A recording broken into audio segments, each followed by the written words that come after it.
Hi everyone, my name is Gabriel Barafio. This is my JP Morgan Chase case analysis.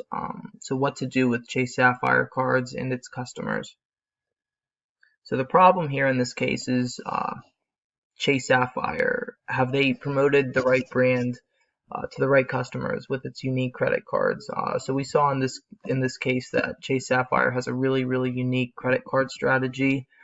They're targeting millennials, and they do believe they believe that these millennials they're really after credit card rewards.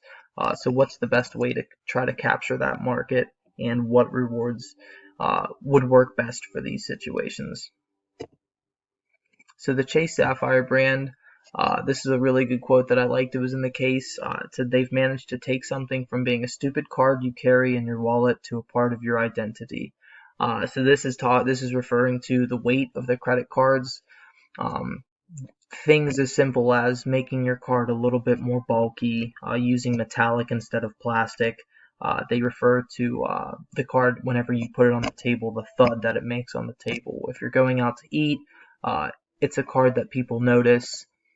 It's a conversation striker, and people say, I was even quoted in the case, this card, it doesn't make you seem like you're rich, but it makes you seem interesting.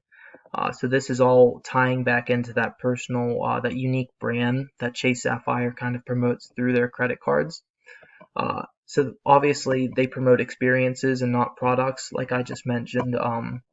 Whether it's a conversation starter or it's just something that people notice, Chase Sapphire kind of takes that extra step to make their cards stand out from the rest, and that goes a long way.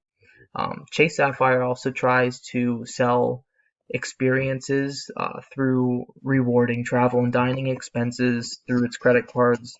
Obviously they're looking for millennials as sort of the target audience, and they know that millennials like to travel and experience new things. So this is sort of why they're trying to promote selling experiences and not just another credit card. So they all obviously try to target them through competitive rewards.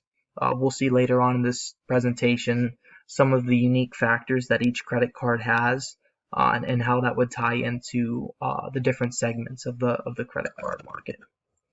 So it has different Chase products for different segments, like I just mentioned. Obviously, there's different products that sort of cater towards different groups of people, and it's based on how much they use their credit card, or to whether or not they want to renew credit cards, or if they're even considered a churner, which is just someone who tries to reapply for credit cards and get those consistent sign-on bonuses. And obviously, as I mentioned, they make a hefty card with metallic to make an impression. So these are all things that kind of tie into the Chase Sapphire brand and make it unique in respect to some of the other credit card companies that may not take that extra step to make their product as unique as the Chase Sapphires. So this is the first card that Chase Sapphire rolled out. It was just a proprietary card with no fees, no annual fees to the consumer. In my opinion, this is a great product to roll out first, because it was really good opportunity for Chase Sapphire to sort of feel the credit card market. And with this card, they'll be able to take certain steps and adjust certain things off of this card to make it as effective as possible. So, like I said, there's no fees for this one. There's 1 point per dollar on general spend and 2 on travel expenses. And there's also a 10,000 bonus reward if $500 is spent in the first 3 months. So, like I said, they're definitely trying to sell their consumers on traveling, going new places, trying new things, just so obviously they spend enough money to get those points, but also so they spend it on travel expenses and dining and whatnot. So the Chase Sapphire Preferred card, this was the second card that the company rolled out. So it has a $95 annual fee. So we saw with the last card that there wasn't an annual fee, and now they introduced this one. There's a 1.25% points to dollar conversion rate.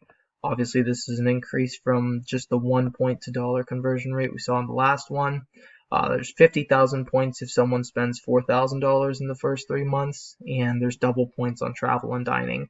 So this card definitely tried to grab some of the customers who were willing to spend a little bit more money.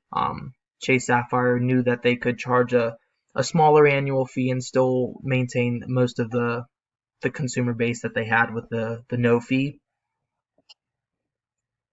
So Chase Sapphire Reserve card, this was the last card that they rolled out.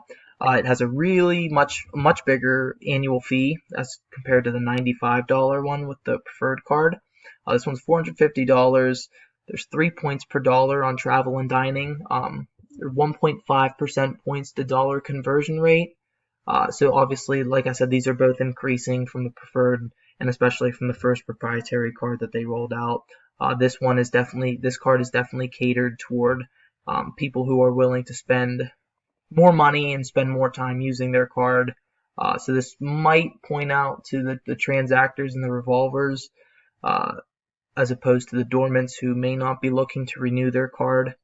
Also, there's a $300 annual travel credit, and this was the big kicker here, the introductory 100,000 point sign-on bonus.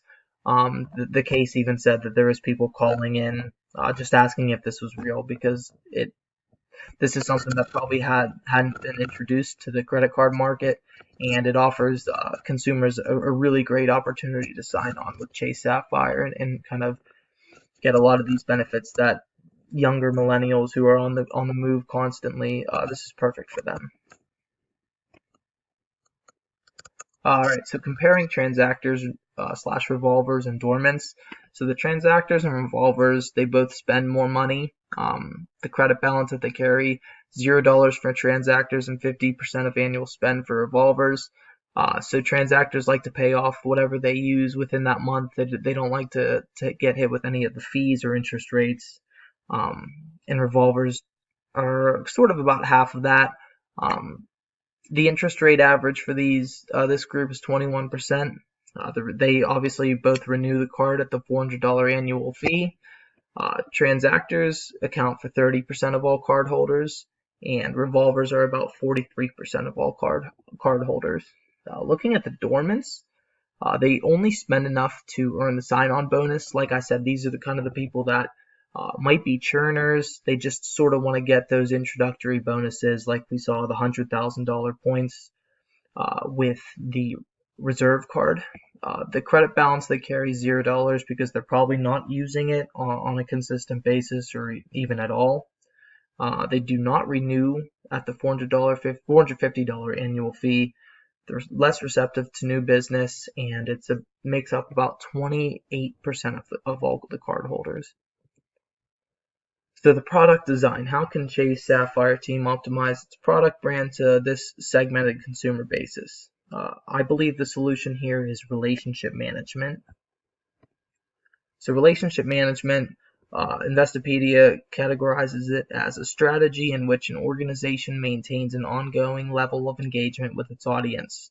So relationship management is really important in banking because obviously customers want to feel valued, especially customers that are spending as much as some of the people that have the reserve card, spending that thousands of dollars each month to get some of these bonuses. Relationship management is really important to kind of show the customers that Chase Sapphire values them, and they obviously want to make the best of their experience with the company.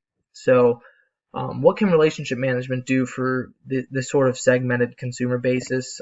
So we see transactors, revolvers, and dormants. How to approach these different groups. For transactors, I think one-on-one meetings and a designated relationship manager would work the best, so that way each consumer has one specific relationship manager that stays in contact with them, makes sure all their needs are met, answers any questions for them. So revolvers, phone calls or face-to-face meetings. I think an occasional phone call with from a relationship manager to some of these consumers who may not be using the card as much as the transactors, but definitely more than the dormants. Sometimes they could have a face-to-face meeting. So for the dormants, maybe a phone call or an email, quick pitch if they call the customer care center. It's something to add on. If an agent in the customer care center is able to answer their question quickly, maybe they can throw something in about applying for a credit card if they see they have enough money in their savings account or something like that. Options the customer could have with a relationship manager. For transactors, business potential is likely, so they could talk to the customers about opening new investment accounts, applying for new credit cards if they come out, bonuses for card usage, anything that the relationship manager can kind of talk about to spur more usage of this card. Obviously, the transactors are already using it a lot, so this is just basically like the cherry on top. Fee management for revolvers, understanding client goals and strategy planning. So this is obviously just tying in maybe the revolvers, because they still have about 50% on credit of any of their expenses. Maybe the relationship manager can kind of help them out, plan some of their goals, maybe set up a savings account for them. So moderate stuff like this, I think, would be really important for the revolvers. For the dormants, long-term benefits of the card. Obviously, the dormants are sort of just in it for, the introduction. We saw those 100,000 points. The dormants are really just after that. So if the relationship manager can kind of pitch the long-term benefits of the card, so that way the dormants will renew the $400.50 annual fee. That's really important. So the benefits of relationship management, obviously, with the transactors, it's going to be a personalized experience. It just adds to the product brand. Obviously, transactors are already using it, so this is just trying to build more business on top of that.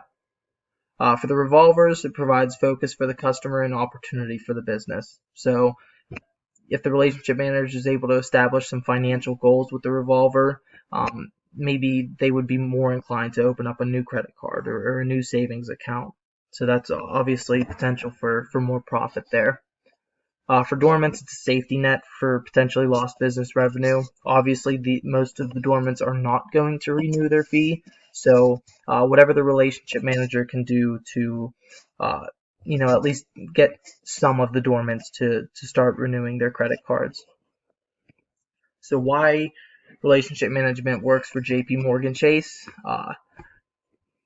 Relationship management is able to identify needs really effectively because they understand specific customer needs. By talking to those customers either on the phone or face-to-face meeting, you're able to get a more personalized feel for the customer's goals, the customer's finances, how much they may have, how much they're looking to spend, and these are all really, really great opportunities for the relationship manager to suggest new business.